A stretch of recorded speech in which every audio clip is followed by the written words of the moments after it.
So we're here with Spencer Lowe, president of Mike Lowe Guitar Works, right? Sure, Right here that's in right. Bellevue, Washington, right? And it's near Seattle for those who have been around. Yeah. Spencer, let's talk. Let's start by telling a little bit about Mike Lowe guitars and the history, right? For those who are not familiar, we Sure. probably haven't had the chance to talk to Brazilian people and Yeah. about all this, right? But of course, there's a lot of fans, a lot of people that know the brand and play your instruments. So let's talk about the man, the dream, his legacy. Well, first of all, hello, Brazil. Ciao. Hello. Yeah. It's funny. We have a lot of people who follow us on social media in Brazil. We got a lot of things I have to translate because I don't, speak Portuguese, unfortunately. I wish that'd be cool. But, I think it's a cool thing that kind of with social media and really Facebook, Instagram, everything, we can just go out into the world and there's tons of people that can see what we do. It's crazy, man. Hmm. Yeah. I know. I noticed. I follow, of course, your social media channels, and a lot of people comment, even in Portuguese, right? Yeah. Yeah, and I'm like, I have to translate it and make sure that was a nice comment. So, That's awesome. yeah. So how did that start? How did your dad start to build guitars, and how did you get there? I know it's a long Yeah. story, but It's a long story, but it's a cool one. So I'll give the more condensed version.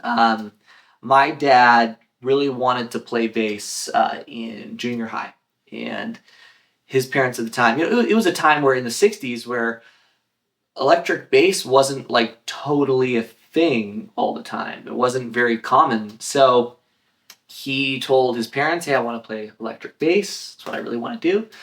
And they said, "No, you're going to play classical guitar or you're going to play piano. Those are your two choices because electric bass is a fad. Like it's not a thing, right?"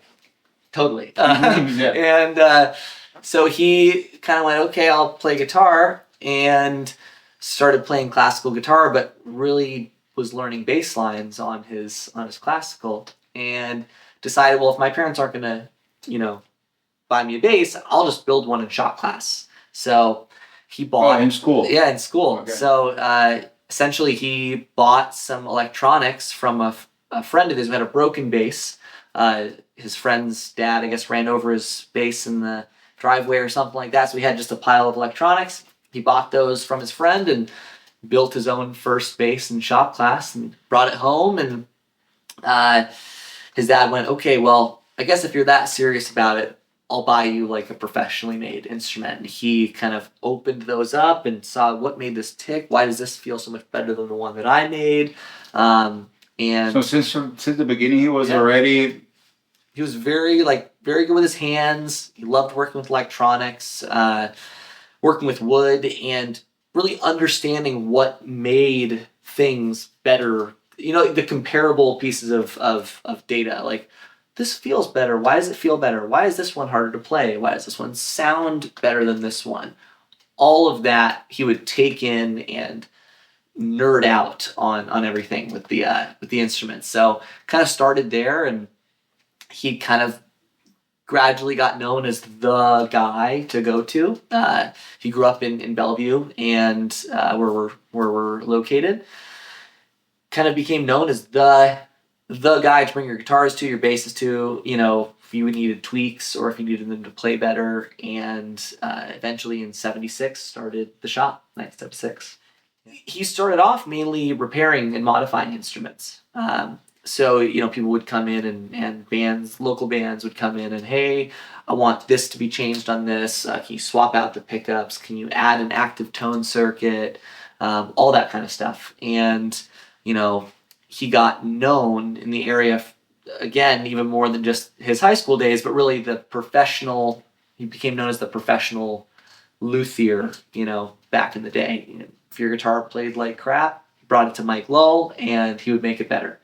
And so through that, he found common denominators that he liked, instruments to play like, and various different specifications with. And this was also when he was gigging himself, playing with bands and he was in the professional music circuit in the area and gigging 5 nights a week to make ends meet and just having a blast doing it, rock and roll banding it up. And so he really got a good feel for, hey, this is how an instrument should play, how it should feel. And it turned out that a lot of other people agreed. And from then on, he formed his own kind of specifications, and he would build kind of one-off instruments here and there for people. But he was really a repair and service, luthier rather than building his own instruments. And it took some convincing later on down the road from my mom, who's still with us, for him to actually owns the shop, Julie Lull. Took her convincing him, like, just put one of your instruments you made for yourself in your test room. Just put it in the test room and, see if people enjoy it. Because she was like, you need to make your own brand. Like, you make really, really good instruments. You should just make Mike Lull guitars. And at the time, he thought to himself, like, I'm just a guy from Bellevue. No one knows who I am. There's, I work on instruments. He was very humble. And finally, my mom convinced him to do it. And he put something in the showroom and immediately started taking off. And people were like, what's that? What's that? I want one of those. And got known in the local scene, and then kind of picked up by publications, Bass Player Magazine. Like, oh, there's this guy in Bellevue doing, building cool stuff. And then Brian Beller got a bass, and it was, Randy Jackson, and, all sorts of... And then we had the whole Seattle scene. Oh my gosh. Coming over. And yeah. I mean, his brand started to take off as all of these other, grunge local Seattle bands started to take off as well. So, he was working with Pearl Jam, and he worked with Soundgarden and Queensryche and Alice in Chains and Heart, and all these very big Seattle bands were all frequenting the shop a lot. So, like Eddie Jackson's still playing all our stuff, Jeff Nann's playing our stuff, and it's a really cool thing to see that, like, whoa, like when they were coming in, they were kids essentially. It was their local homegrown band, and then now they're, at that time, they just blew up, and they were still like, they needed their guitar guy. So he was there to help, and got some prominent kind of attention from different publications, and it just kind of snowballed from there. And you would build instruments, and slowly became more building instruments while maintaining the repair facility that we have here, the full service shop, so that we can have two distinct areas of the shop. It's an interesting story, because it's you hear many other stories of luthiers that they started with as an apprentice, right? Yeah. Either at a big shop or with a guy like your dad, someone was his apprentice, and then move on and establish their own business. But no, he kind of figured it all on his own. He was totally self-taught. It was he had a really inquisitive, mind, and he really loved to dissect what made things tick, and what made things work well. Not just like, okay, it works, but how do you perfect that thing? Like, what are the tolerances? Are we talking thousands of millimeters or thousands of inches? And he would dial things in further and further and further, to the point where he felt, okay, this is really, really good. And then he would pass it on to his customers and go, what do you think? Like, that's how we came up with the neck profile for our 4-string basses. My dad had a carve that he thought was really great.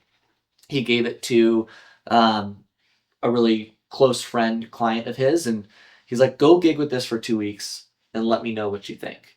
And he did. He went, it's good, but it's a little bit thick here, it's a little bit thin here, there's a couple things that changes, edits, etc.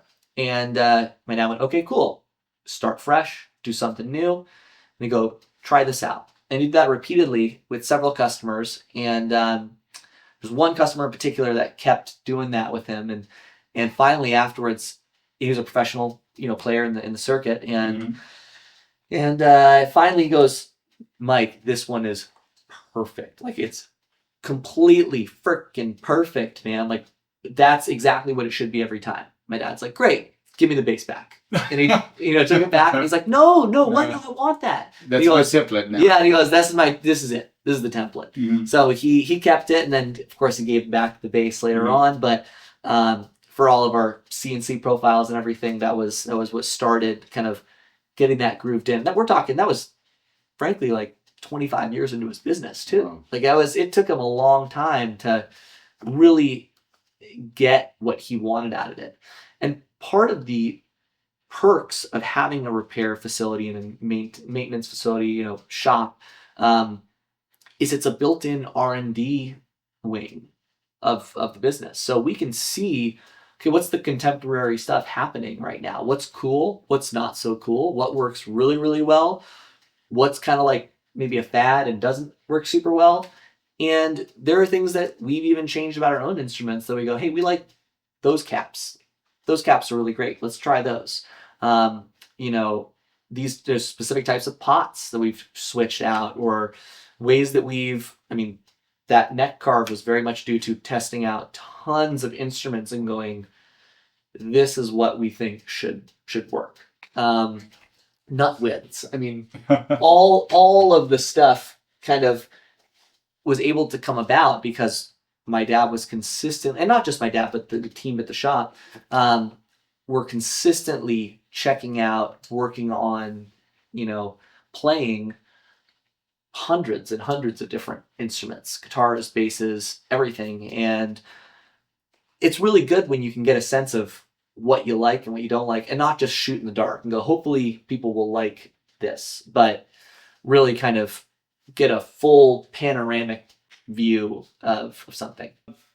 And then you came to the picture, right? Yeah. For those who have been following the business, and also for those who don't know, like Mike passed away. Yeah, February 11th, 2020. Yeah. Yeah, and you took the reins, right? Yeah. So tell me, how was it? Like, were you already involved in the business, or are you pursuing other projects, having your own career? Yeah.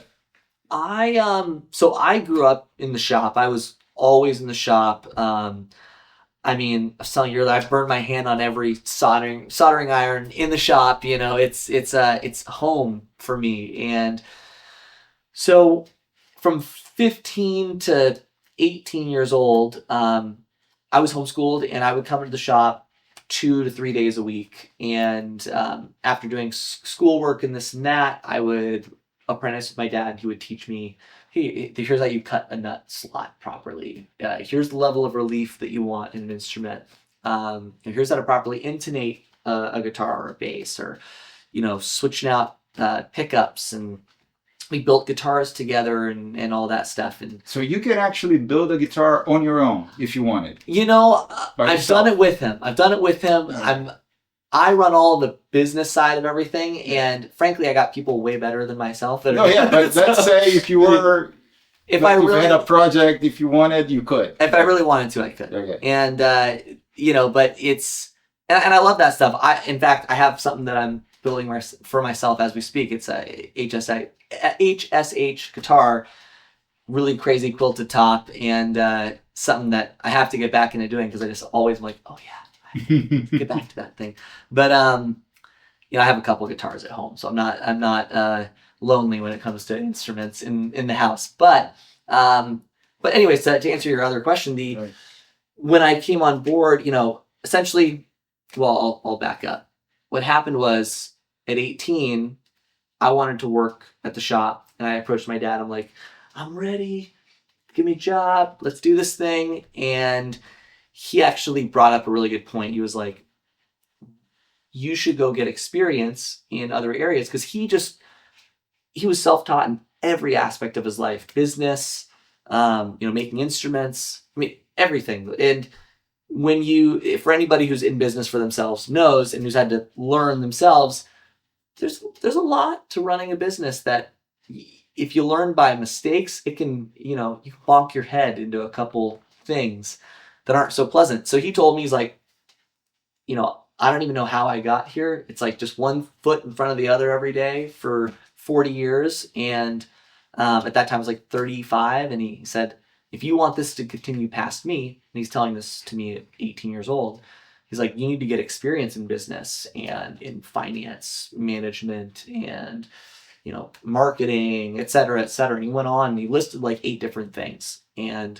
of course, at the time, being, they say you're an adult at 18, but, I was a kid, of course, I was a little bit like, oh, I wanted to work at the shop, but it was one of the best things that my dad ever did for me, because I did go out and build my own career and get experience in different fields, and I was able to bring that to the shop, which was really helpful. I mean, it was a very, very smart thing that my dad decided, which was a tough pill to swallow at the time. I was like pretty well, I wanted to work here with my dad. But that being said, it was something that really, really helped me to be able to bring something else valuable to the shop as well. Right. So I came on board. Yeah, I mean, officially, like actually in the shop, I've always been involved in the business, but officially in the shop in 2020. So right when my dad passed away is when it was like, all right, let's do this. I promised my dad would keep it going for him no matter what. I have an unbelievable team here. It is absolutely a family business. They deserve just tons and tons and tons and tons of credit. It's not just me that kept it going. Every single one of them put their shoulders to the wheel and made it happen. But including my little brother, who's also part of the business. Yeah, my little big brother. He's like 6'3". Yeah. I got like I'm 5'8.5" on a good day. But he's involved in the business as well, and so is my mother, and my other 2 brothers are very interested and involved in the business. They don't live locally, so and it was always part of everyone in the family knew. Like it was always my thing with my dad. And that is actually a good point, because in the short period, I mean, it feels like a long time for you, of course, right? But you quickly established yourself as a leader in the community, right? You. Everyone just interacts with you on social media. Everyone knows who you are, right? And that's crazy. Yeah, it's crazy, right? You became a celebrity, like of sorts, right? So that and we talked a little bit before about this, how and I find that super interesting how you, and I think that happened naturally because all this, the affinity from the beginning. Yeah. But also with your care for people. You were talking to. Thank you. Talking about it, about how like it's people you deal with. Like you run a company because you work with people. You want to sell to people. You want to play music for people, right? The truth is, it's without people, we don't have a shop. Like that means my employees. That means people who want to play our instruments. That's like it's not. Sometimes people who run a business, or I won't say any specific names, but I'm sure we can all think of ideas of companies or whatever. They get the idea that they get disassociated from the fact that there's other people at the other end of the line, and it's about them. It's not about, to a degree, it's about what we want to build and what we want to put out into the world and how we want to interact with people. But really, it's about that person at the other end of the line. It's about someone who's playing an instrument. And when somebody takes the time to, this might sound cheesy, but I really feel this way. When someone takes the time to like a photo that I put out there, when they take time out of their busy day to write a comment, that one's beautiful. Or, man, I would love to own that. Or something in Portuguese that I have to translate, right? So, something like that, anything like that. Like, that means so much to me that someone would spend their time interacting with what we do. And I never take it for granted, ever. I make it a point to answer every message, pretty much every comment that comes in, because, like I said, it's easy once you have an established brand or company to kind of, go into your ivory tower a little bit and be like, I don't have time for this, or, I'm dealing with bigger problems, whatever. Yeah, I have to deal with stuff all the time. I mean, it's like I'm the guy that makes sure there's toilet paper stocked in the bathroom. I make sure that that we have all the parts we need and that payroll's done and all the businessy business stuff, all the taxes, stuff that nobody wants to really look at doing because it's not sexy to be like, did my quarterly taxes, but it needs to be done. Gonna post a video on Instagram of you doing the taxes, right? Yeah, exactly. No, I think people might not find that super interesting. But that being said, I still I also just love interacting with people. Like I love talking to people.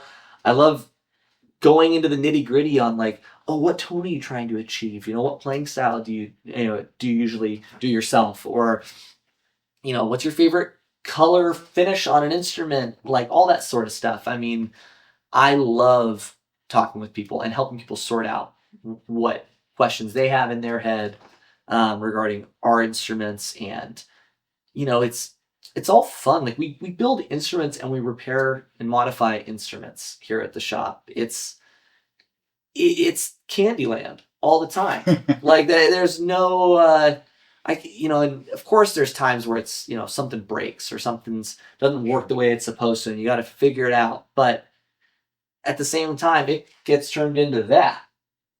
And when you can come in here, this is my safe haven room. Like whenever it's been a stressful day or there's some, whatever, end of the day, and I just come in this room and grab a bass off the wall or a guitar off the wall and I can just play. It's like, I'm also a musician myself. So I like this is, I can't imagine doing anything else. I love what we do. I love what we build. And I was telling you this earlier, before anything goes in the showroom for sale, I have to want to keep it myself. If I play something and it's been built and it's finished and I don't connect with it, I'm not like, ooh, I want to take this home with me. Then it doesn't go in the showroom. And luckily, we have it pretty dialed to where I play something, I go, yeah, this is it. This is awesome. But if there's ever anything that I'm like, maybe we should adjust the pickup height, or let's try nickel strings on this instead of stainless steel, or whatever, right? We sort that out, and then that's when I list it as this is available. So you're the ultimate quality control. I am. I mean, there's tons of steps beforehand from extremely talented luthiers doing every step, but the ultimate cool before I say it's posted on my site or I'm posting an Instagram photo of it and this is listed as available or whatever, I say yes, this is good, which everybody in the back appreciates too, because it's nice to have extra sets of eyes and ears on stuff. Yeah. Most of the time it gets handed to me. Tom hands me a bass, Garrick hands me a guitar, Michael hands me a bass or guitar, whatever, and I play it. I'm in here 10, 15 minutes going through everything on it, get into a groove, and I'm like, this is freaking killer, dude. And I'm like, awesome, it's good. I put it there, I put it through its paces, put it back, and I walk in the back, and I'm like, insane. The guitar is insane. And it's just a lot of fun here. And if it isn't, and it's like, I think we might need to adjust the action a little bit, or maybe we need to raise up the neck pickup a little bit, adjust the truss rod, whatever. We do those things, and then we put it back in the show. So it's just a ton of fun, man. I love picking out what we're going to do. Every weekend, I sort out okay, these are going to be the instruments, as we have time to build them, keeping up with other demand of custom orders as well.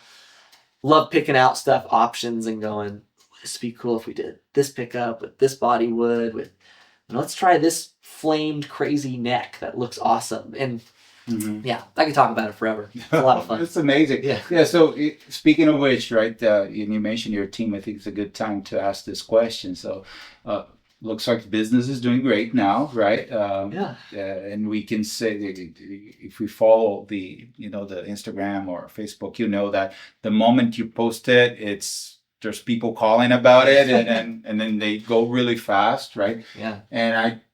And you were telling me that only a couple of these instruments are available at this point, right? There's very little stock. You can't keep up with that. It's crazy. We have the impression, coming from Brazil, that builders and companies that build the instruments that we play, and we see them like being around the world, they are super large companies, right? Right.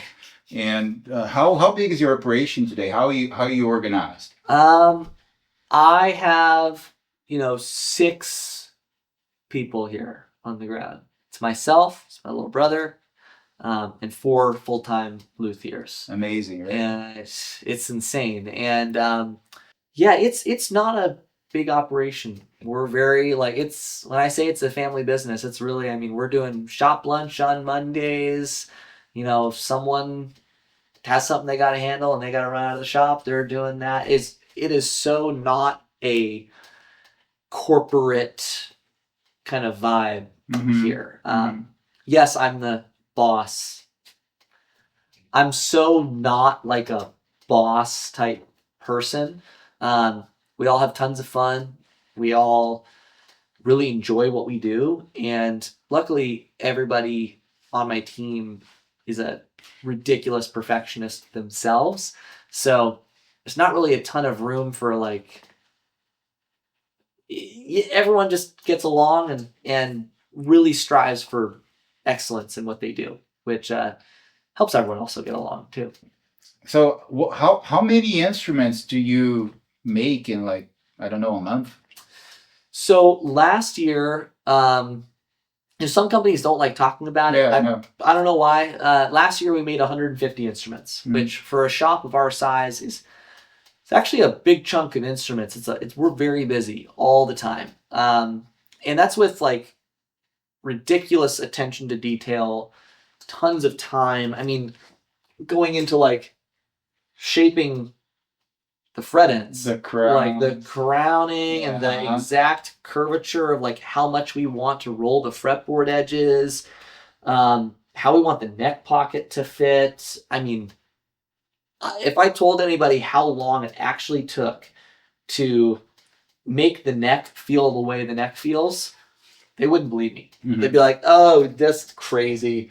It really does take that much time, and it's because we're very, very particular about how we want something to feel. And if it doesn't feel that way, it's not done yet. And that's the biggest difference for you getting like a guitar off of Guitar Center, right? With the sharp fret ends and the dry wood, the dry fretboard, and then all these things that are just not, they don't take the time, basically, to put. And like it's no secret we're not inexpensive. We're not we're definitely up there in terms of cost compared to some other brands, but at the same time, like, people that are coming to us do want as close to perfection. Can you achieve perfection in anything? I don't know if anything can be truly 100% perfect, but there's this idea that when people come to us, they're getting the absolute best instrument they possibly can. And that's the expectation. And that's what we strive for with any single instrument. Like, we don't, there are companies, like, we shield every single one of our instruments. Every instrument shielded. We have a Plek machine. Highly, highly, incredibly precise fret leveling machine that every instrument goes on the Plek as part of final assembly. The final assembly, okay. Which is really important. That's after the time that the wood has had to move, acclimate, and fret compression has happened.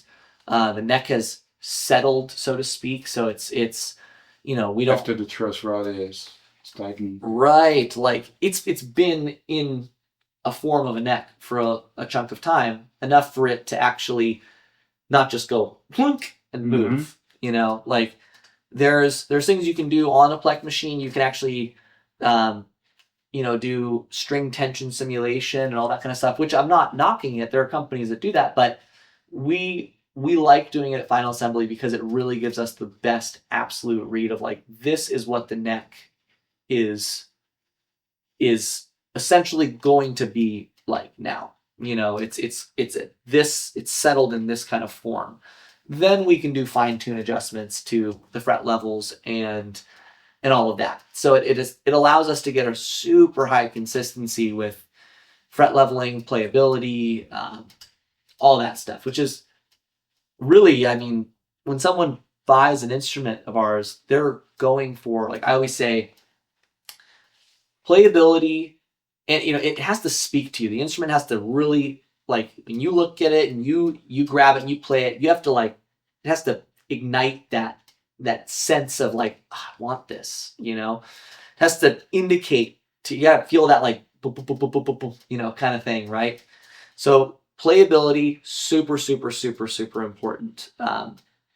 If it sounds amazing but it plays like crap, you're not gonna play it. Or at least you're gonna not enjoy playing it as much. We all know those vintage instruments which sound really, really good, but you play them and you're like, oh gosh, like, this is tough. And you find yourself not maybe playing it as much as you might want. So for us, it's like playability, senior, that's like the top of the top. Then you have tone. And, that's addressed with specific electronics, wood choice. I mean, tons goes into tone. So you have playability, tone, and then you have aesthetics. Now, if you can get those three things and really get those dialed in, you have like the trifecta of a perfect instrument, or as close to perfect as you can get. Because you can have, if something looks really good, that's cool. If it sounds like crap and plays like crap, but it looks really good, that's not fun. If an instrument sounds really good, but it doesn't look too great, doesn't play super great, you might not play it as much, or it might not like give you that like heart throbbing feeling of like, ooh, I want to play this thing.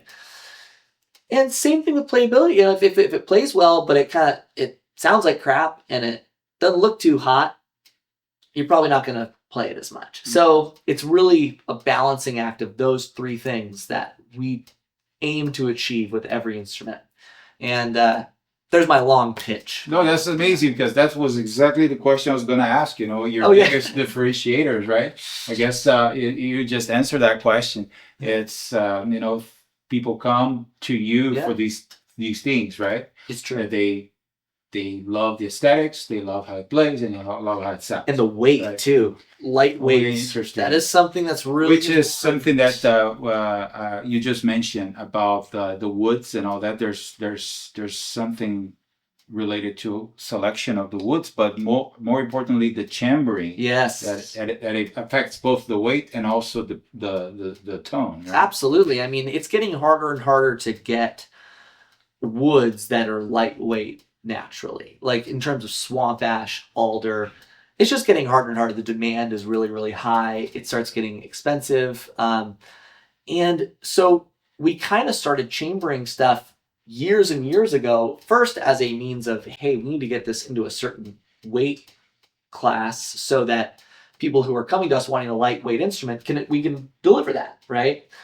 Then we found that, hey, it actually it's more resonant when you chamber the instrument.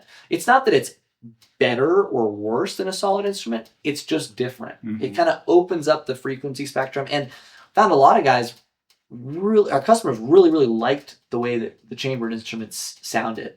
So it also is nice when you have it on a strap and you're sitting there for 3 hours during a gig, can't complain. that you're not like, cool, now I need shoulder surgery, as opposed to having this honking. Like, that was the idea for a long time. Like, the heavier the bass, the better it sounds. There's going to be some people who say that. Yeah, it's not in our experience. Yeah, I'm not sure that equation is always the same, right? The results, no, right? I don't believe so. You can quote me on that. People can attack me on TalkBass for saying that. Yeah, no, and for example, I have a Fender Jazz 5-string, which is great sounding and plays well too. Yeah. But it's a tank, right? It's a boat. Yeah. Right? So I don't take it out. Right. So I'd rather take my Michael. And by the way, so Spencer just let me play this guy here. It was on Instagram today. I guess a picture of it. I don't think it's going to be here for long. Probably not. But it's one of those experiences that he just described. I just had it on my lap and I couldn't give it back. Okay. You know what? Let's grab this little thing. Yeah. So I might just have to, write a check. There we go, dude. Let's see. And I would gladly accept a check from you, Marcel. Just wanted to let you know. So here's everything flat. Just...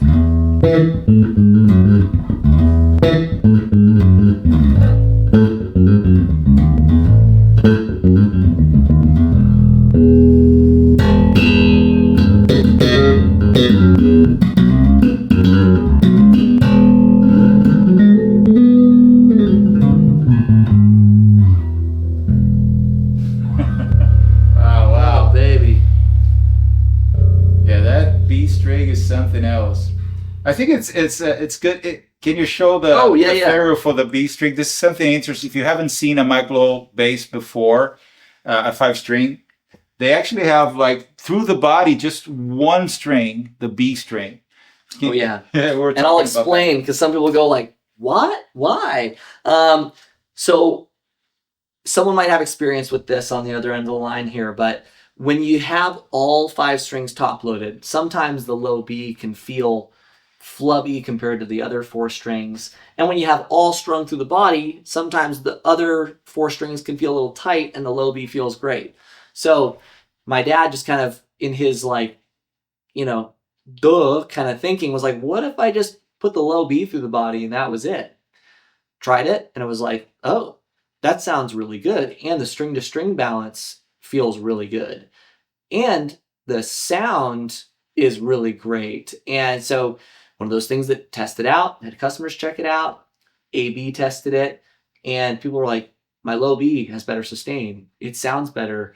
It doesn't get like the sound. What's the name of word I'm looking for? Well, like the notes are clearer. They're more distinct. It's less flubby, right?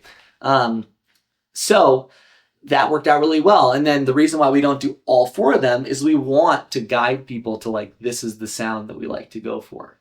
And if they're all 4 there, it invites people to put all 4. Oh yeah. If it's there, you're going to use it. You're going to use it. So like we kind of went just the low B. And then of course, if someone really wants all through the body and that's just like, hey, I love the way that feels, we can do that. But the standard is just 1. So, and then you get that really just like, oh, it's amazing. I mean, like you go passive.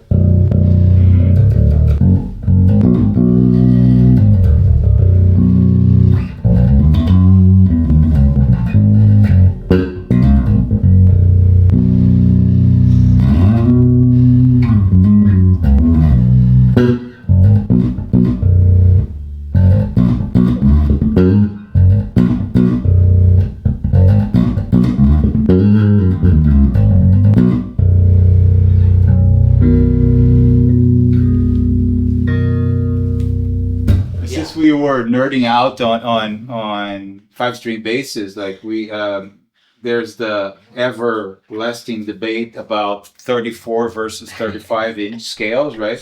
And you can build both, right? If I want, right? But if you do like a stock instrument, would you do 34 or 35? So for this kind of bass, for example. This one's a 35. It depends. We'll do both. We'll do a variation. Sometimes we'll do 34s, 35s. And I like to sprinkle in some variety for the stock pieces because I do have people that are very much like, I only play 34s or I only play 35s. And funny enough, a lot of guys that are only 35 guys will try a 34 and they're like, oh, this is kind of cool. And vice versa. 34 guys will go, I can't play a 35. There's no way. And then they play one of ours and go, oh, this doesn't feel bad. And whoa, it's got a little more zing to it.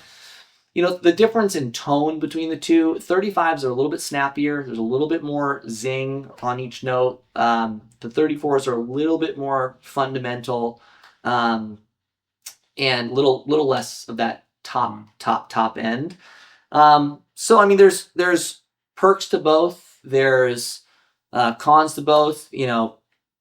Really, my dad preferred 35. I prefer a 35 myself, but we definitely make 34s. And there's no discrimination on the guys that make 34s. So, because I think playability has to do with other things, like you were saying, for example, the width of the neck profile. Really important. Not to go on a tangent here, but we do an 18 millimeter spacing string to string. A lot of companies do 19, which is totally fine. But you have to accommodate with a little bit of a wider neck. Now, sometimes people will go like, oh, I don't like chunky necks. Well, they're used to a really wide neck that gets really wide as it goes up, and they have to do this, and it gets hard on their hands. So with the 18 millimeter spacing, we can achieve a slightly narrower neck width at the heel and throughout the entire neck. And we do a slightly thinner neck profile with a slim taper. So it's just, the whole goal is to have it feel like it's perfectly worn in, it molds to your hand, and you don't have to think about the neck. Mm-hmm. Yeah. That is the goal, is I don't want anyone playing it going, oh, like, and thinking about how the neck feels to their hand. I want them just playing it and enjoying themselves and going, this is great. Why does it feel so good? Mm-hmm. And that is the goal every time. And of course, there's no one size fits all. Everyone's got different shaped hands, but our standard neck profile really does conform to a lot of players' needs. And, I don't have the biggest hands in the world. I love playing our fives. I've played other fives that I can't even get my hand around. Mm-hmm. And it's uncomfortable. So, comfort is huge. As we've been talking about, playability and comfort, lightweight. I mean, this thing's probably 8.5 pounds. It is not heavy. And which model is it? Oh, this is the M5V. Now that stands for Modern 5 Vintage. It's modern because it's got a couple modern specs to it, but also it's got the preamp in here. It's a modern thing. It didn't happen on vintage instruments, pre-70s. Mm-hmm. And it also has that vintage kind of tone, and it feels like it's been worn in. It doesn't feel like, oh, it's brand new and I have to break it in. It just feels worn in. The satin finish on the back. I mean, we do a very specific thing to the back of the neck, on top of just finishing it, but there's various stages of buffing and sanding that we bring this to where when you feel it, it just like glides. It doesn't get sticky. Even when your hand starts to get a little bit, like sweaty, it just glides, which is, when you're a professional musician and you're playing out at a show, you're going to get sweaty. I mean, it's just what happens. It's just, nature of... When you got a super thick gloss or kind of maybe stickier nitro kind of thing, it can mess you up if you're up here and you're sticking up and you're thinking about the neck at that point. And we don't want people thinking about the neck. We just want them like, oh, this feels great. I can move around. So yeah, that's another pitch on. Sure. And I wanted to take advantage of, we're talking about the bass and plug in Pat Wilkins, right? Yes. So Pat is awesome. Pat does all of our finishing for us. He is located in Southern California, and I can't say enough good things about Pat. I mean, not only is he an unbelievably kind, super talented, wonderful, just human being in general, but I mean, he helps make our basses look like this and that. I mean, it's wonderful. And we've had a long-standing relationship with him. Every area is a little different. We don't finish in-house here because the regulations to spray paint are pretty we love Bellevue, but it's it's a little bit difficult to get that stuff permitted and whatnot. So it's like, hey, got a really long relationship with Pat. He does it perfect every time. It's like, if it ain't broke, don't fix it. At this point, I'd say that it's one of your unique features. Thank you. It's part of the whole experience. Right? Yeah, and Pat ain't cheap. He's wonderful, and he deserves what he charges. Frankly, he's not obscene. So. No, But it's when we're making 150 instruments, like we factor that in, and it's. But at the same time, I wouldn't want anything less. Awesome. And you were also talking about this new pickguard, right? Oh yeah. These are cool. They're we kind of started doing them. We've done a few in the past, and then I kind of thought to myself, I'm like, those are really sweet. We should do more of those. And they got I had a really crazy video go viral of just peeling a pickguard because it comes with a little plastic covering on it, and it's looks like cardboard almost, like the same color, but it's brown paper or plasticky paper. And you peel it and it just leaves this amazing. It's actually a clear acrylic pickguard with gold lacquer sprayed on the back. Mm-hmm.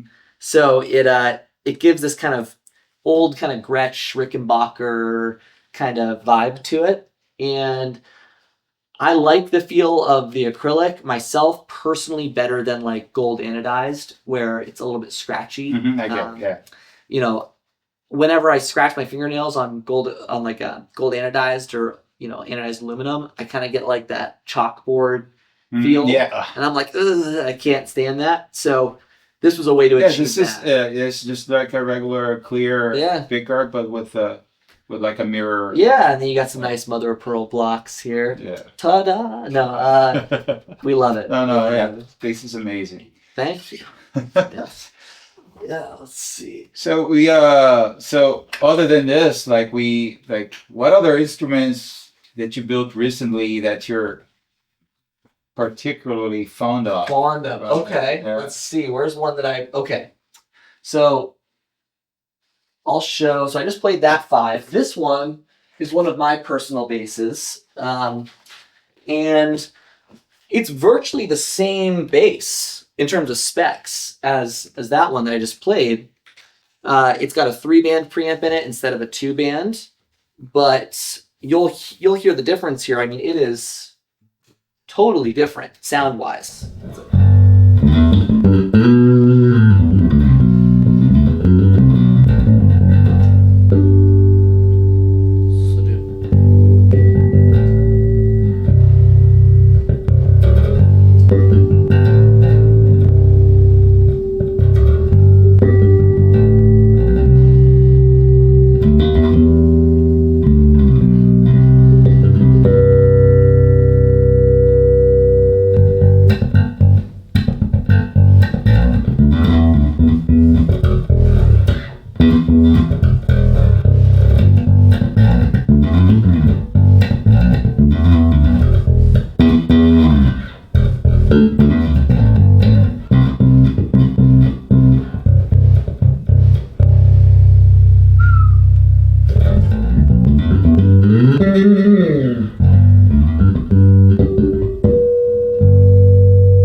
So yeah, this one we built for stock last year, and after playing it for we built it for stock, and I basically played it in the showroom, and I'm like, yeah, I'm taking it. It's mine. So I took it. That's a perk sometimes. I don't do it too much. It's a dangerous game because I do really like every instrument that we make.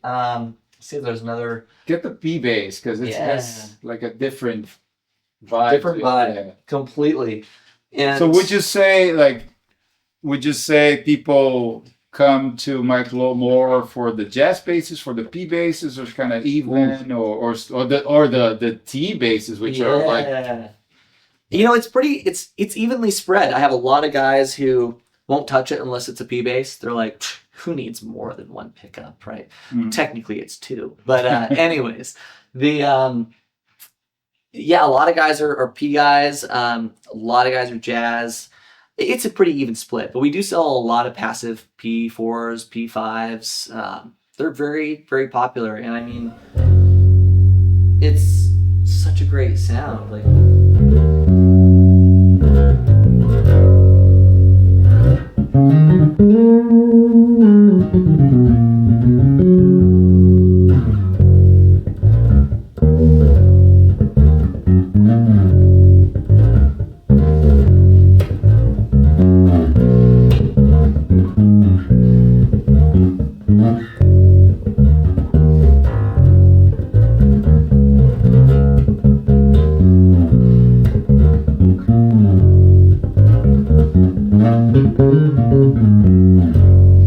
And then you get that Motown rolled off tone thing.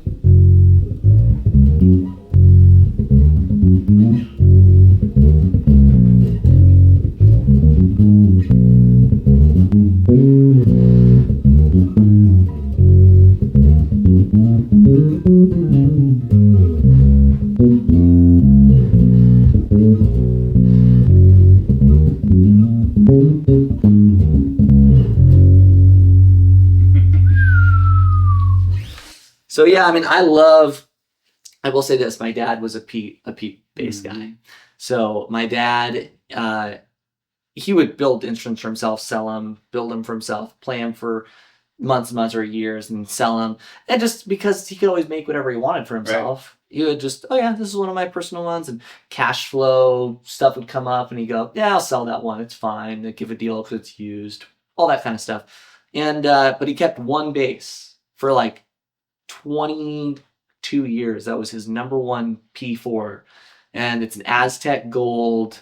It's very similar to that exact color scheme, actually. It's like Aztec Gold with a mint mint green pick guard, and it has a Brazilian rosewood fretboard, maple neck, alder body, Fralin P pickup, which is our standard P pickup, volume tone. And I still have that bass to this day. I play it all the time. It's just a freaking killer instrument. I still haven't changed the strings. I don't think I'll ever change the strings on it. And I wouldn't advise that. No, they're round ones. Oh, okay. I wouldn't advise that. Some guys are really, really like, don't ever change your bass strings. But they were just my dad's strings, and he played them, and I was like, and it has this really just kind of like thumpy, woody sound to it. I'm like, they're perfect as is. I don't need to mess with anything. So, anyways, what's that going on over there? Someone was. Sorry. Yeah, we had some construction going. Something's happening. Yeah. Okay. Oh, yes. It's been such a pleasure visiting today. It's amazing. So before we recorded here, we chatted for a long time, and I played these basses. I had the first time here at the shop. It was just amazing. He showed me around and met other people. One thing I would say, what impressed me was that everyone was just smiling all the time, like greeting you with a smile. And they would, by the time they were leaving out the door, maybe, going to their families, do something, they were like, kind of, and that really shows. I think it shows in how your online presence is. It shows in the instruments. They make you happy, and they are happy. Thank you. Dude. Happy to be played. Dude, so I love it, man. I mean, it's if you don't enjoy what you're doing, and it sounds cliche, but it's very true to me. Like, what are you doing it for? Right. Like you got to do something that brings you joy, that you bring other people joy, and we like to think that we do that for people. Mm-hmm. How do you see yourself in the company in like 5 years? I don't know, because I guess we talked about it in the beginning. It has been such a wild ride that you had to take over the company, and during COVID, everything was shut down. So have you had time to think too far ahead, or it's just like crazy busy? Well, yeah, I mean, first off, you're right. The last 2 years were crazy, to say the least. I mean, not just for us. Everybody had a really intense time.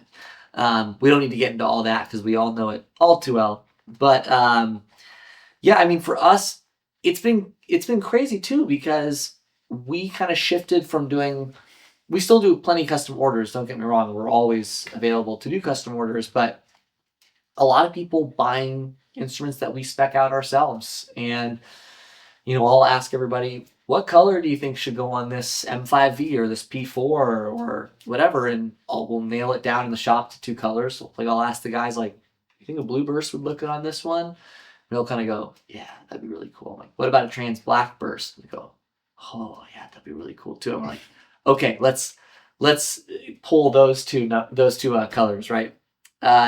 So for us, it's been really successful, and not just successful in terms of like monetary gain, but also for our customers. They're getting something really fast, and I'm making a lot of people happy with not having to wait for custom orders. So we'll definitely keep up the building of stock instruments and kind of put it in the showroom, and people can decide if they like that instrument.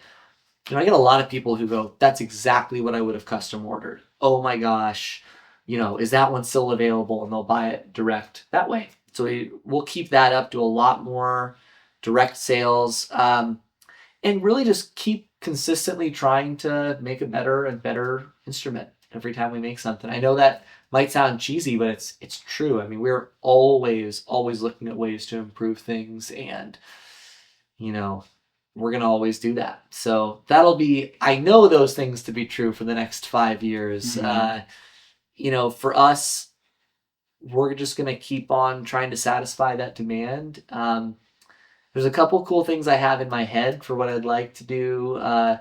Not really necessarily new lines. Like we're domestic. We'll always be, American made. I don't like the idea personally for our brand doing, lower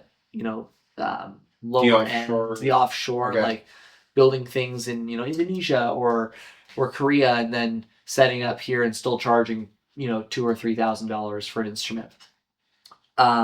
Personally, I'm just not a big fan of that myself. I want our instruments to, I want to be able to have total quality control on everything.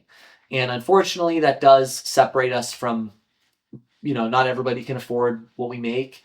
And I'm very well aware of that. So I apologize to those that can't.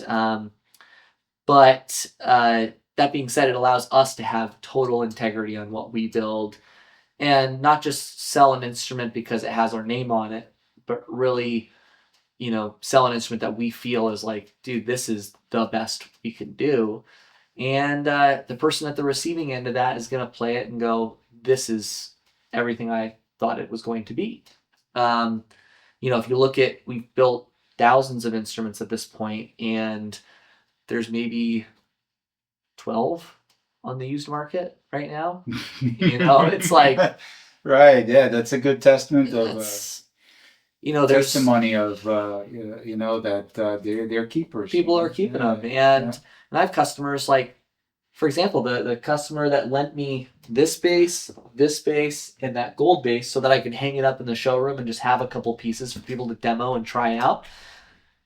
He owns like 30 of our instruments, and he's not some like crazy, like super rich individual. Mm-hmm. He's just, that's his hobby, and he's a great player. He loves to own our instruments and spec out new custom orders, and he'll buy some and he'll sell some every once in a while. But I mean, we were talking the other day, and he's like, I have like a whole basement full of instruments. I was like, So I mean, there's those types of people that purchase from us, right, which is great. And there's also, like literally today, a person found out about us. They walked into the shop, played the guitar on the wall, the only guitar that we had available. It wasn't even listed yet. Literally was just put in the showroom. I was like, I have to post this today and post the price and the specs and all this stuff. I'll do that at 7:00. And the guy walked in, first time walking in, played it. He goes, this is perfect. The guitar is literally perfect in every way. And I'm like, wow, thank you, man. And he's like, I'm taking it. And at first I had to like, okay, so we're a boutique shop, this, and he goes, yeah, no, I'm taking it. And he bought it, and he's super happy. So,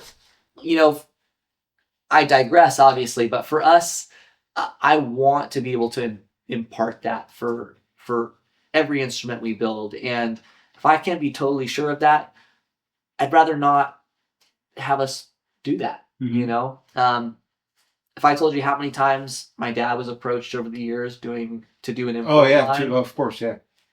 I get an email at least twice a week from pretty much as one of my employees leaving. Yeah, I mean, what we were saying, everyone's so happy. It's amazing. I get an email 2 times a week from offshore manufacturers of like, hey, we can make this instrument at this price point, blah, blah, blah, blah. The other thing is, not to go into this, I don't know the labor conditions. I don't know how well they treat their staff. I don't know if someone's going to be proud to be making what we're making. Those could all very well be true, but I tend to believe that they might not all be perfect. And you won't be able to control. That's the thing, exactly. Right? That is the main. They might start well, and then might go a different way, and you have no way of or like, the electronics were doing great, and then one batch really is bad, and now I'm having to have conference calls with people all over the world, and at 4 a.m. in the morning, right? I have zero interest in that. Right. I'm not trying to be a Fortune 500 or 1000 CEO or something like. For us, so every growth that happens will happen organically. If yeah, that's another thing I'll mention. We are a family business that we own it. It is not not a bank. It's not a bank owned right. bank. Gosh, right. And nothing against funding or venture capital or anything like that, but that is not where we're at. We are self funded. There's tons of sweat equity in the shop, and we like that. We like being able to have control over what we do and not have to conform to a particular investor's idea of what's right. Which has given us also, again, it comes back to that freedom to build what we want to build. It turns out that this is going to sound maybe cocky, but it turns out that people like what we built. A lot of people really do, and so we don't want to betray that trust and go in a cheaper direction or decide that we're going to cut some corners here and make something less expensive. Unless I was absolutely totally freaking certain that thing was going to be a certain exact way, and even then it's just I can't say that I would do it. Yeah, it's just no, it doesn't make me excited. It makes it businessy to me. And I don't like it to be businessy. I like it to be about music. That's amazing. It's like, sure, could I make more money if could the shop, could I have a whatever? It's just yeah, we could make more money if we sold a Chinese version of our instrument.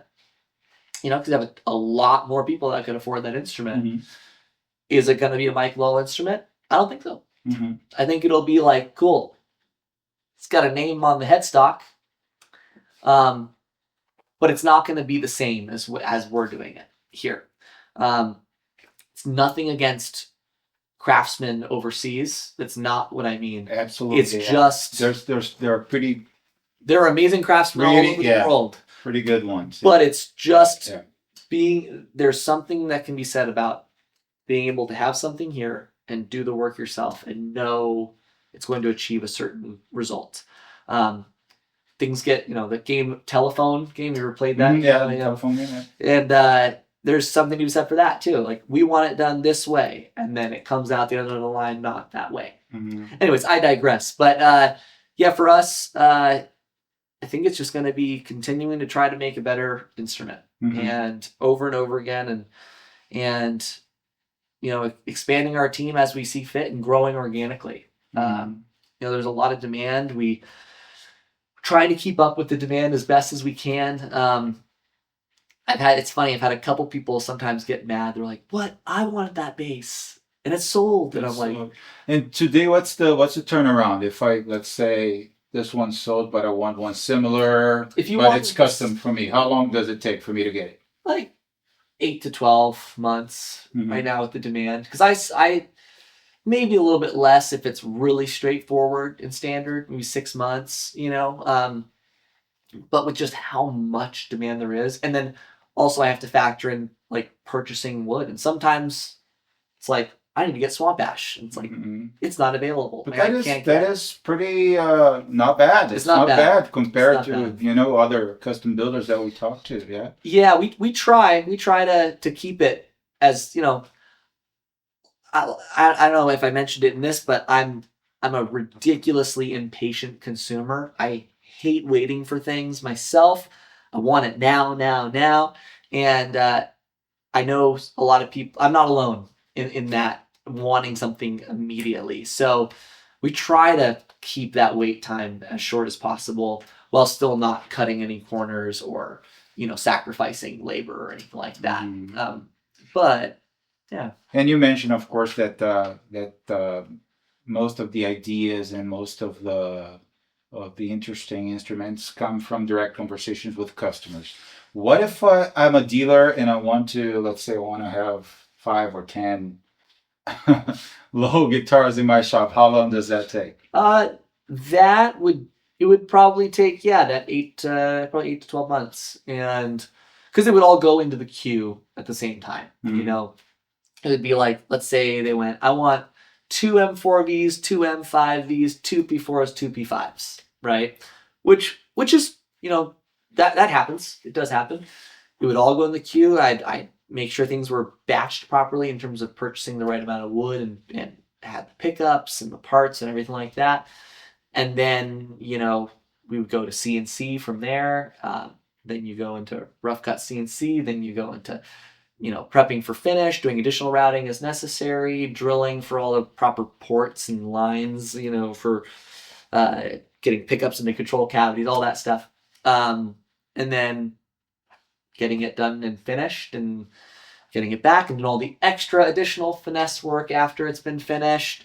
That seems to me like the secret sauce. There's some secret sauce there. There's a little bit of secret sauce.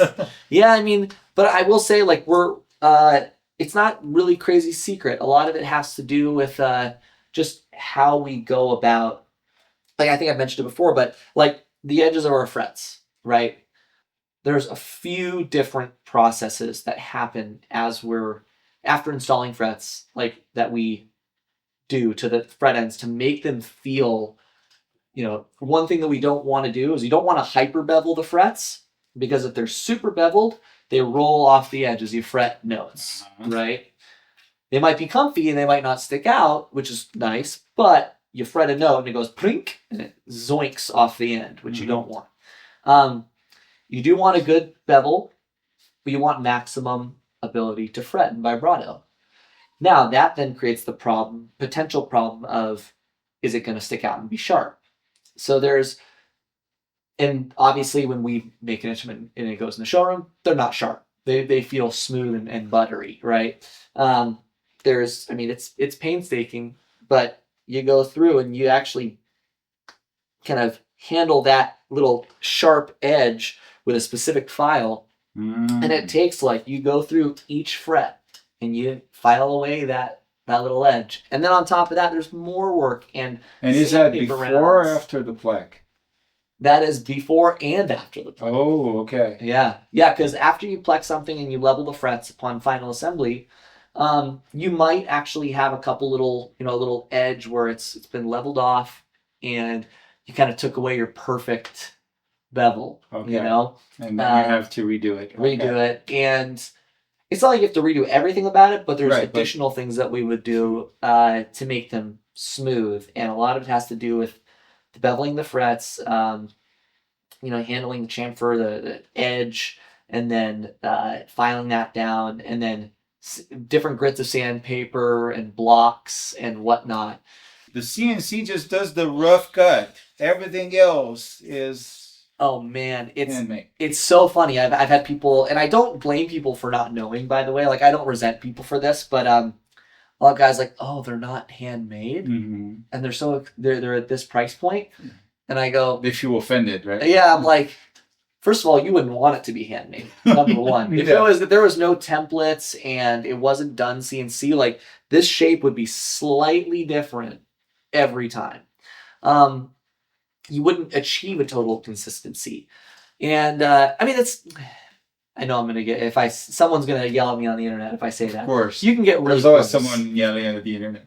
It's fine, right, but CNC allows us to. It's first of all, it's safer for people. So it's you also have to spend all the time programming a CNC machine. Which, if anyone knows anything about programming, any CAD CAM design, it is not for the faint of heart. It's not some super simple like, oh, I just pressed a button and it routed it perfectly. Strat. Yeah, no. P-based. Oh, I drew it and then I pressed the button. No. It takes a lot of time. I mean, like we programmed a route for a Curtis Novak Dark Star pickup, right? Which is essentially just like a square. Yeah. That took several hours to program, and the tool path and all of that. And then it's mounting the body, getting it exactly mounted correctly, matching up with the center line, making sure that the CNC is calibrated properly. And then you're, quote, pressing the go button. But then you're watching it, you're making sure it's doing the right thing. If the tool change, if you don't have an automatic tool changing, CNC machine, which we do not, I don't have a $500,000 CNC machine. Anyways, you can get CNC machines for cheaper that have automatic tool change, Right. but Well, yeah, I got you. yeah, but it's there's a lot to it, and then that's when you add all the finesse work. I mean, the rolling of the fretboard edges. It's a very exact tolerance for doing that, because if you roll them too much, then you get railroad frets where you have these prominent sticking out points, but the edges are rolled. So that's done to a very specific tolerance. The back of the neck, the way that we sand it to where it feels like just freaking butter. Oh no, that's amazing. That's like that's something we can't show on video. I wish, and that's gotta another thing. Like, I get people who are like, it's rare that I ever get like actual criticism, but when I do, it's always somebody who hasn't played one, And if you ever get a chance to play one, I'll say this, when you get a chance to play one, you will, you'll notice it. You'll go, oh. And a lot of it is little tiny, tiny details that you'd think, why would somebody want to spend 8 hours doing that little thing, right? But when you feel it on the finished product, you don't even think about it. You're just like, hey, this just feels good. And then you dive into like those details I was talking about with the neck. It all makes a difference. It's about the little things. You reach a price point in musical instruments and you get to, it varies in every field, but you get to that price point, say it's $3K or, $2,500 or US dollars, right? In that price range, you get like a 95% there. It's really the law of diminishing returns. Yeah, exactly. After, right? It's like, boom, it's up there. And you start paying for that extra 0.7%, 0.9%. And it starts getting more and more expensive the higher you get to that 100%. Is it possible to achieve a 100% instrument? It's a different answer for everybody. But people are coming to us for that extra 0.2, 0.3, 0.4% to get as close to that 100% as we can. And they understand that it's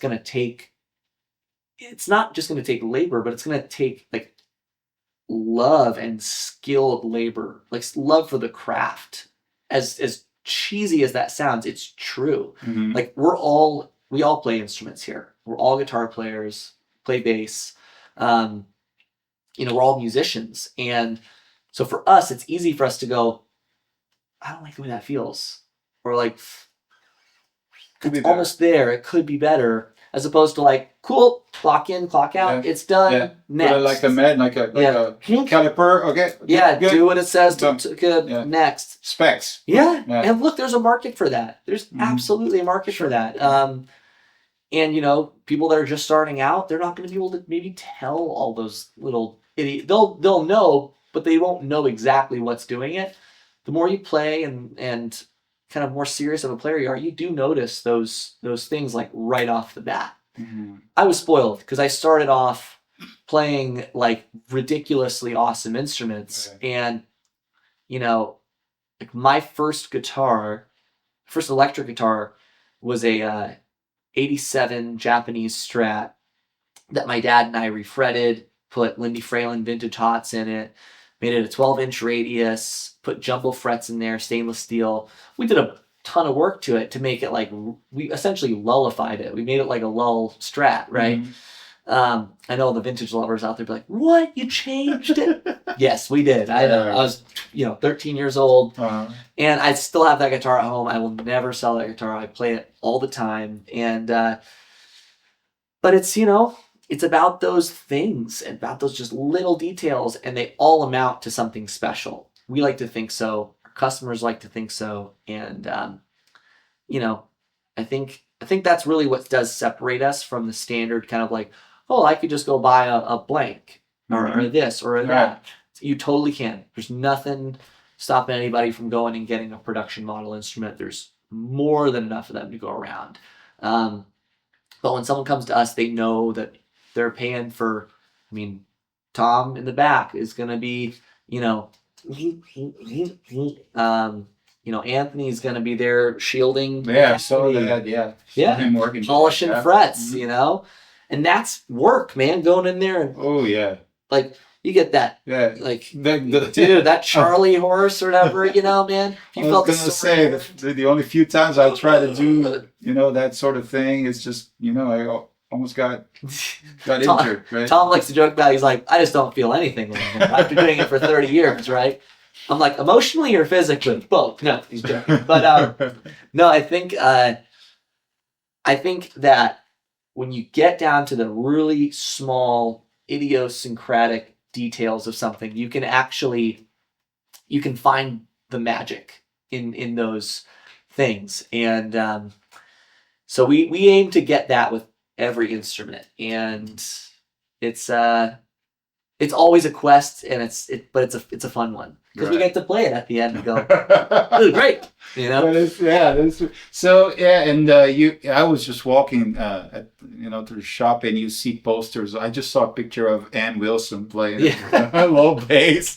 And then there's a drum head signed by Queensryche, and then there's a gold record by Pearl Jam here. So all these famous people, not only the demanding customers that you have normally that are not famous, but also the famous people, that amazing roster of artists that you have.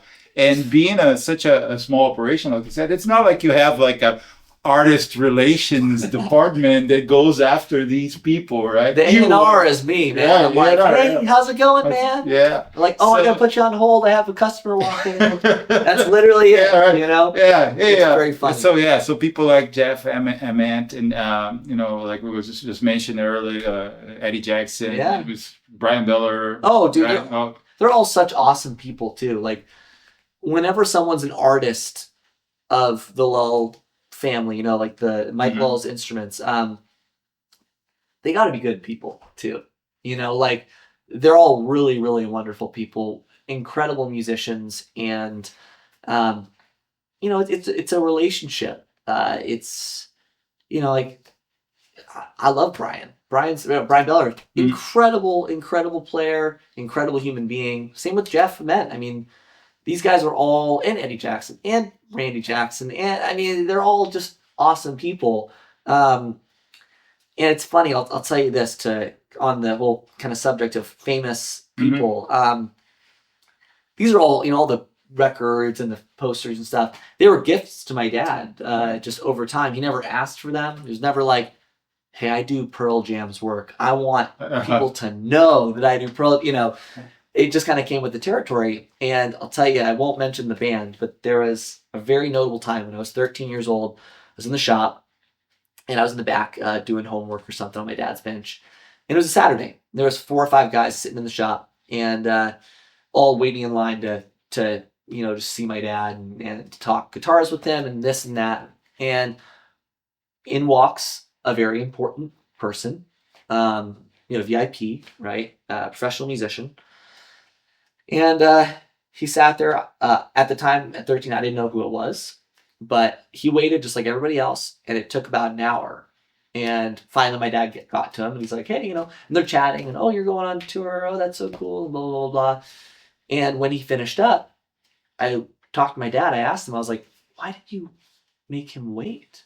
Why didn't you just help him really quick, before everybody else, because he's like, this is a big deal, shot, And my dad looked at me like totally stunned, and he's like, he got here last. Like, he's like, what do you mean? Like, totally innocent. Like, he has to wait like everybody else. And I'm like, huh. And it wasn't mentioned out of like spite or resentment or anything like that. No. It was like, and then he looked at me, and I was kind of confused, and he goes, everybody is important. Everybody. And I was like, okay. It was like 13. It was one of those valuable lesson moments, right? He goes, famous people are cool. Love working with famous people. It's awesome. The people that keep this going and keep this operation alive aren't just famous people. They're everyday, normal individuals. Guys who are playing in their bedrooms and having fun at home. Guys that are on the road touring. They're all important. And I was like, okay, Dad. Like, I just, but that moment, like, got stuck in your brain. Very much stuck there. And he lived that way. I mean, he always lived that way. He was, you could ask anybody who knew my dad. It was not like, whether you were just a random customer, I say that sarcastically, or you were, Eddie Jackson or Brian Bella or any of these guys, he would treat people with that respect. And grant them importance and give them this time, as opposed to like, are you playing on a late night TV show?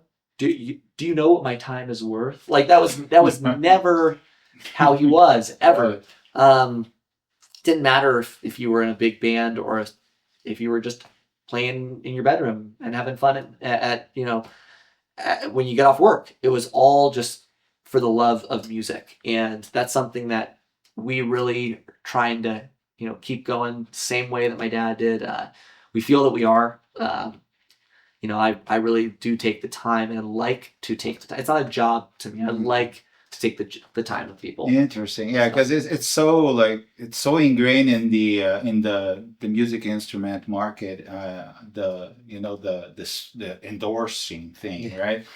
We want to play the instruments that are the people we like, our favorite players do, right? Yeah. And also there's already a kind of like a path. If you're growing up as a musician, if you're growing in your musician career, you're reaching a point. Hey, now I could get an endorsement, and then you start calling the companies, right? Hey, Dunlop, can I get some strings, right? Yeah. And then, hey, Lowell, can I get some? Right? Do you get that sort of request? All the time. Okay. All the time, and I'll say this. I don't resent it, but I want to say a thing about endorsements from just someone on the other end, right, of receiving. Endorsements with us in particular generally happen after someone has purchased several instruments, after they have endorsed the product themselves. Yeah. And they have gone like, and they honestly feel like this is my brand. Like, I don't pay anybody to play our instruments. Everybody who owns an instrument a Lowell instrument has paid for their instrument. Jeff Ament buys all of his basses. Mm-hmm. It's not like a freebie. Hey, you can have these for free. Just play them, please. And he plays them on stage. I mean, you watch him on tour, and he is playing Lowell, basses all the time. And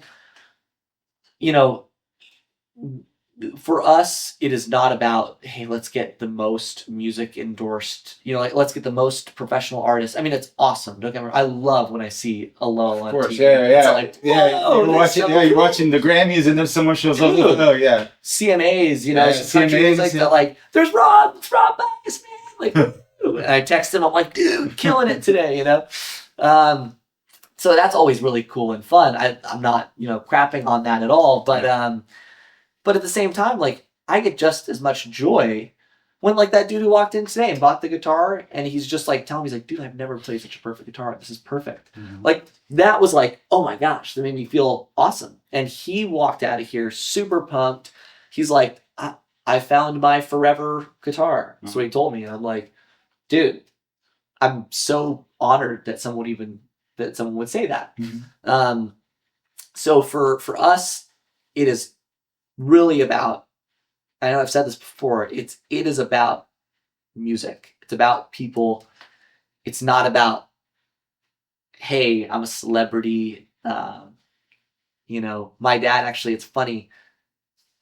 The first time I saw a Lowell instrument on TV, I was like 14. And I was like, Dad, you're famous. Mm-hmm. And he got a little annoyed. He's like, not annoyed, but he's like, Spence, I'm just a guy. He was not comfortable. Yeah, he was like, I'm not like, that's not what I'm trying to be. Like, I'm just a guy. He's like, I make what I make. People like it. But he never let that stuff go to his head. He didn't have any sort of ego on that stuff. And he taught me that, like, dude, it's never going to be about your ego. It's always going to be about, are you making something that is relevant to what the other person needs, like other musician needs to have in their hands? Does it work for them? Does it sound good? Do they like playing it? As opposed to, like, we never think we're totally like the authority and always right because we've made good basses. It's like, we know what we're doing. We like to think we're pretty darn good at it.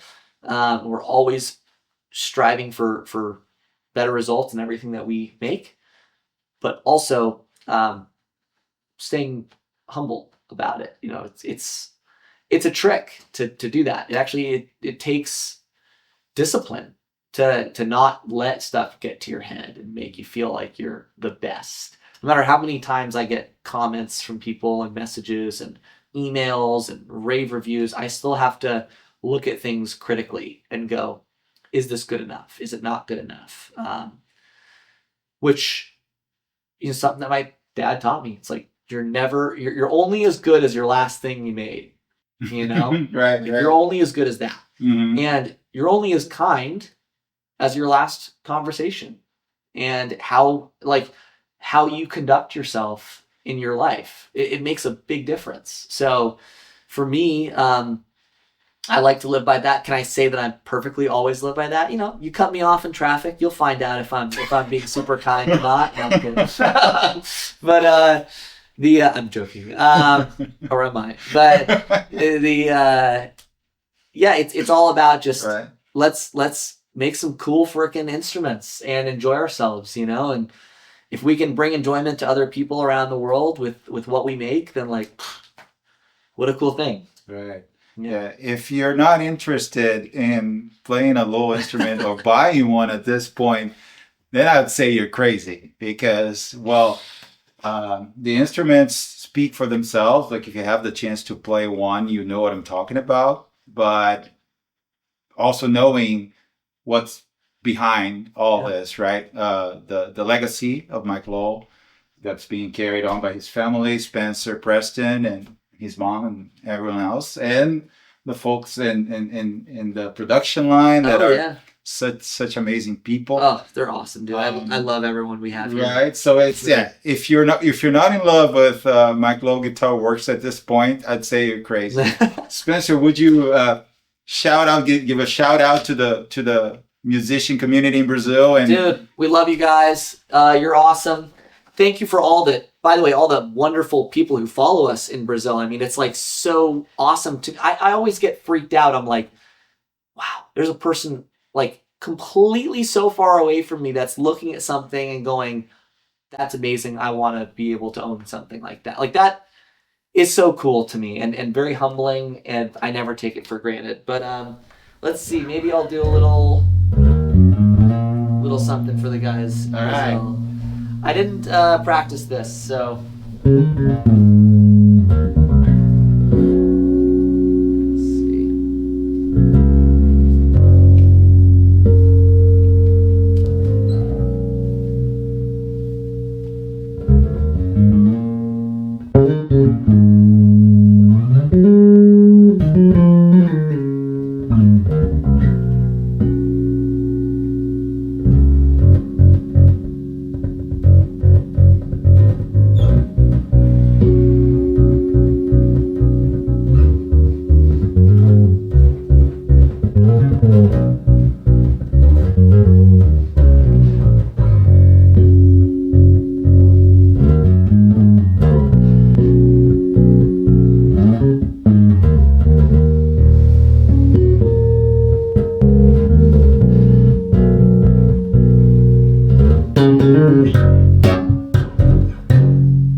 Still raining out.